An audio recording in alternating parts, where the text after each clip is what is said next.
नमस्कार, आप देख रहे हैं प्योर पॉलिटिक्स, साथ में आपके शिखा ठाकुर। बंगाल, पंजाब में मिलेगा चैलेंज। बिहार में स्ट्राइक रेट बनाए रखना जरूरी है। आखिरी चरण में बीजेपी के सामने बड़ी चुनौती है। आखिरी दौर में पूर्वांचल की 13 सीटों पर मुकाबला है। प्रधानमंत्री मोदी की वाराणसी सीट पर भी मतदान होना है और इन सारी सीटों पर एनडीए मजबूत है। फिर भी बीजेपी कोई कोर कसर नहीं छोड़ रही। पार्टी ने पूरी ताकत इस समय झोंक दी है और इसी दौर में बिहार की 8 सीटों पर भी वोटिंग होगी। लोकसभा चुनाव अब अपने आखिरी चरण में है। साथ में 6 चरणों की वोटिंग पहले हो चुकी है। अब बाकी है केवल 1 जून का आखिरी रण और इसके बाद 3 दिनों का इंतजार और फिर 4 जून की तारीख, जब न सिर्फ ईवीएम में कैद सांसदों के भाग्य का पिटारा खुलेगा, बल्कि ये भी तय होगा कि जनता की अदालत ने लोकतंत्र की सबसे ऊंची कुर्सी पर बैठने का जनादेश किसके पक्ष में दिया। 6 चरण के चुनाव को देखते हुए नतीजों पर कई तरह की राय बन रही है। आखिरी दौर में पूर्वांचल की 13 सीटों पर मुकाबला होना है। प्रधानमंत्री मोदी की वाराणसी सीट पर भी मतदान होना है और इन सारी सीटों पर एनडीए मजबूत है। फिर भी बीजेपी कोई कोर कसर नहीं छोड़ रही है। पार्टी ने पूरी ताकत झोंक दी है और इसी दौर में बिहार की 8 सीटों पर भी वोटिंग होगी। हालांकि पिछली बार इन 8 सीट पर एनडीए को जीत मिली, लेकिन इस बार इंडी गठबंधन का स्कोप ज्यादा नजर आ रहा है। आखिरी दौर में उत्तर प्रदेश की 13 सीट पर दोनों ओर से पूरा जोर लगाया जा रहा है। जीत के अपने अपने दावे पेश किए जा रहे हैं। आखिरी दौर में 7 राज्यों और 1 केंद्र शासित प्रदेश की 57 सीटों पर मतदान होगा, जिनमें की 29 सीटों पर एनडीए मजबूत है, बाकी की सीटों पर इंडी गठबंधन। 2019 में बिहार की 8 सीट पर हुई थी एनडीए की जीत। 2019 में बिहार की 8 में से 8 सीटों पर एनडीए की जीत हुई। वहीं हिमाचल प्रदेश की 4 सीट भी एनडीए के खाते में गई थी। झारखंड की 3 सीटों में से 2 एनडीए के पास थी, जबकि उत्तर प्रदेश की 13 में से 11 सीटें एनडीए के पास। वहीं चंडीगढ़ की 1 सीट पर बीजेपी को जीत हासिल हुई। पश्चिम बंगाल की 9 की 9 सीट पर एनडीए की हार हुई। वहीं पंजाब की 11 सीटें विपक्षी पार्टियों के पास है। उड़ीसा की 6 में से 4 सीटें विपक्ष के पास है। चुनावी मुकाबला एकदम दिलचस्प मोड़ लेता हुआ नजर आ रहा है। इस समय 486 सीटों पर मतदान पहले ही खत्म हो चुका है, यानी तकरीबन 90% चुनाव खत्म हो गए। अब आखिरी दौर के मतदान के लिए चुनाव प्रचार थमने में 3 दिन बाकी हैं। 1 जून को वोटिंग होगी, लेकिन उससे पहले सियासी घमासान जबरदस्त है। 7वें चरण में कुल 57 सीटों के लिए वोटिंग होगी, लेकिन 7वां चरण बीजेपी के लिए बहुत अहम है। 7वें चरण की 57 सीट पर बीजेपी का कड़ा और बड़ा इम्तिहान है, क्योंकि चाहे पंजाब हो, ओडिशा हो या फिर बंगाल, इन 3 राज्यों में 2019 के चुनाव में बीजेपी का प्रदर्शन बेहद खराब रहा। 1 जून को 7वें चरण के साथ मतदान पूरा हो जाएगा। 7वें चरण की कुल 57 सीटों में बिहार की 8 सीटें, हिमाचल की 4 सीटें, झारखंड की 3 सीटें, उड़ीसा की 6 सीटें, पंजाब की 13, उत्तर प्रदेश की 13, बंगाल की 9, चंडीगढ़ की 1 सीट पर वोटिंग होगी।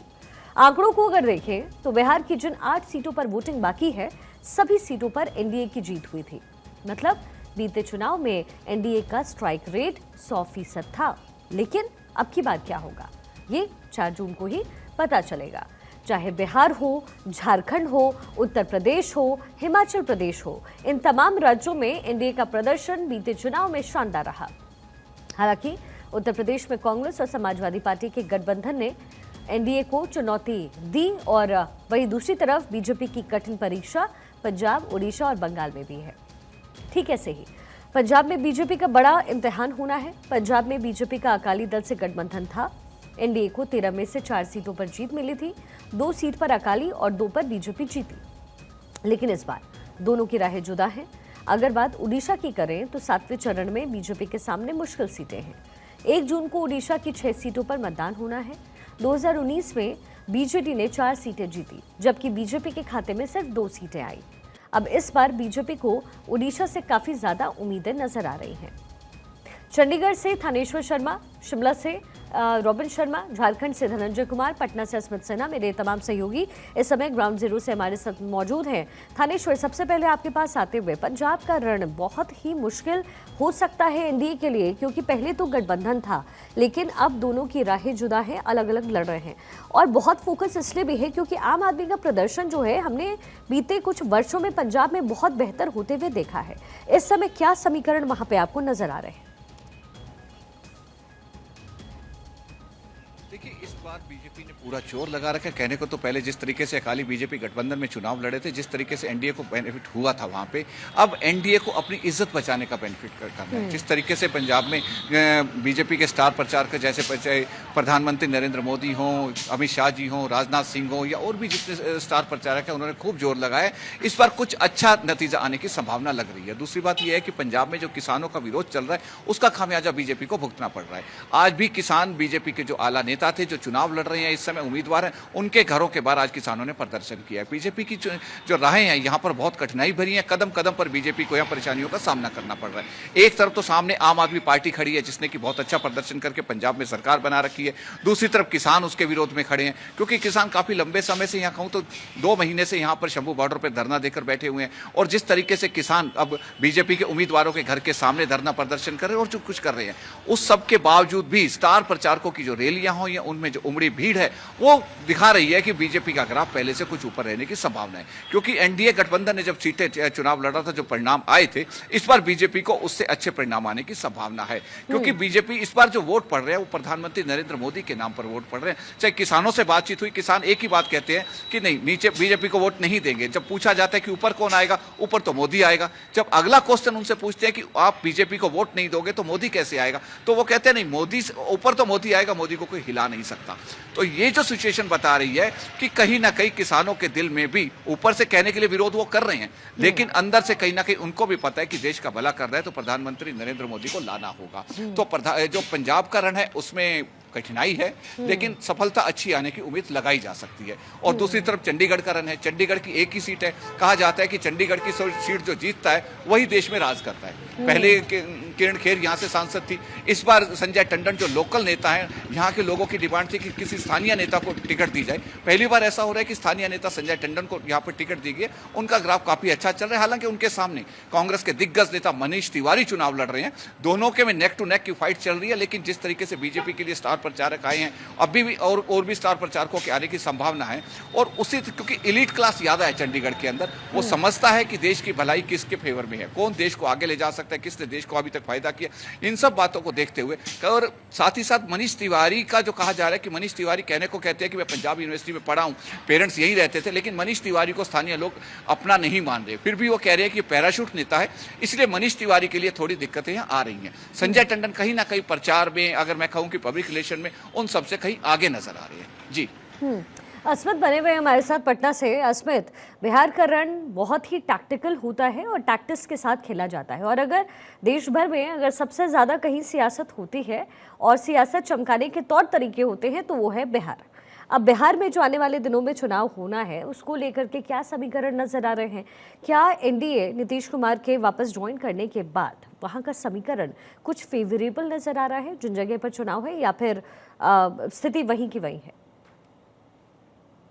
बिल्कुल शिखा, देखिए बिहार के 8 लोकसभा क्षेत्रों में मतदान होना है 1 जून को, जिसमें पटना शहर के अंदर 2 लोकसभा क्षेत्र है, पाटलिपुत्र लोकसभा क्षेत्र और पटना साहिब लोकसभा क्षेत्र है, जहां दोनों जगह पर बीजेपी ने अपने वर्तमान सांसद को रिपीट किया है। रामकृपाल यादव हो या फिर रविशंकर प्रसाद हो, दोनों का वहां पे काफी दिनों से उस लोकसभा क्षेत्र पे कब्जा रहा है, एनडीए का कब्जा रहा है। वहीं बक्सर की बात करें, काराकाट की बात करें, काराकाट में पवन सिंह जहां निर्दलीय चुनावी मैदान में है, तो वहीं बक्सर में भले ही अश्वनी चौबे का टिकट कटा हो, लेकिन बीजेपी ने नए कैंडिडेट अपने मिथिलेश तिवारी को वहां से उम्मीदवार बनाया है। लेकिन आनंद मिश्रा वहां एक फैक्टर है जो निर्दलीय चुनावी मैदान में है और आईएएस रहे हैं। वहां असम में वो वहां पर ड्यूटी में तैनात थे, लेकिन उन्होंने रिजाइन किया और वो अब चुनावी मैदान में उतर गए। हालांकि असम के मुख्यमंत्री हेमंत विश्वकर्मा जब पटना आए थे तो उन्होंने साफ कहा था कि जो भी बीजेपी को वहां पे